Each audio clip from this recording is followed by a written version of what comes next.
গতকাল ছিল পয়লা বৈশাখ, অর্থাৎ বছরের প্রথম দিন।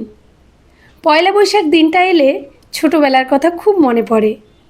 ছোটোবেলায় চৈত্র সেলের সময় মা আমাদের জন্য সুতির ছোট্ট ছোট্ট জামা আনতো, মানে যেগুলোকে টেপ জামা বলতাম।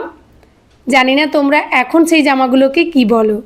বর্তমানে যেগুলো গেঞ্জি কাপড়ের ইনার বলে, সেই রকমই ছোটোবেলায় আমরা সুতির ছোট্ট ছোট্ট জামা পরতাম, যেটার নাম ছিল টেপ জামা। তো পয়লা বৈশাখের দিন সকালবেলা ঘুম থেকে উঠে স্নান সেরে নতুন জামা কাপড় পরে ঠাকুর প্রণাম করে গুরুজনদের প্রণাম করতাম।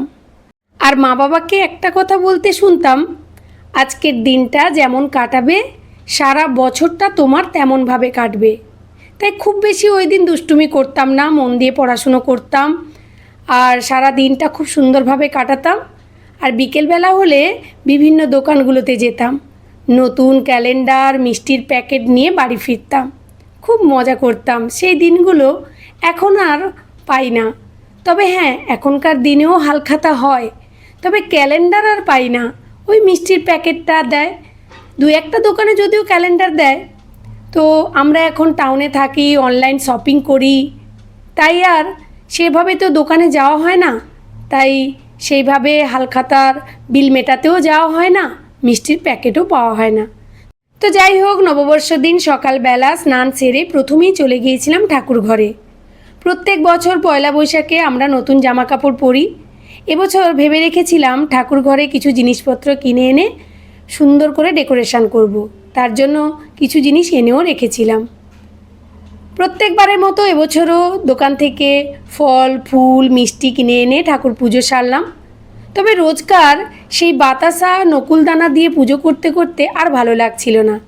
তাই ভাবলাম এই নতুন নতুন কাঁচের জারগুলোর মধ্যে অনেক রকমের মিষ্টি এনে রাখব, তখন এগুলো দিয়েই খুব সহজেই পুজো করে ফেলতে পারবো। অনেক ব্যস্ততার মধ্যে পুজো করি, তো তাই হাতের কাছে এগুলো যখন সাজানো থাকবে খুব সহজেই পুজোটা করে ফেলতে পারবো, মনটাও ভরে যাবে। আর জানো তো, গোপালের জন্য একটা খুব সুন্দর জার এনেছি। এখনও প্যাকেটটা খোলা হয়নি, তো ওর মধ্যে আমি অনেক রকমের চকলেট বিস্কুট এনে রাখবো।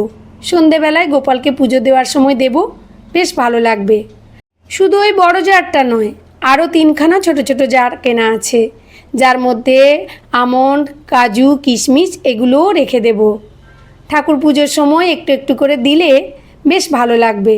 সব সময় বাজারের মিষ্টি ফল এগুলো তো কিনতে যেতে সময় পাই না, তাই এইভাবেই আমি ডেকোরেশনটা করেছি এবছর। বাকি জিনিসগুলো যখন রাখবো তখন অবশ্যই তোমাদের সঙ্গে ভিডিও করে শেয়ার করব। তো আজকের এই ভিডিওটি কেমন লাগলো অবশ্যই কমেন্ট করে জানিও। ভালো লাগলে শেয়ার করে পাশে থেকো। আর আমার কোন ভিডিওগুলো তোমাদের ভালো লাগে কমেন্ট করে জানিও। আর কে কোথা থেকে ভিডিওটি দেখছো সেটাও জানিও। সবার নতুন বছর ভালো কাটুক, সবাই সুস্থ থাকুক এই প্রার্থনাই করি। চলো আজকের মতো টাটা, দেখা হচ্ছে নেক্সট ভিডিওতে। সবাই ভালো থেকো, সুস্থ থেকো, টাটা।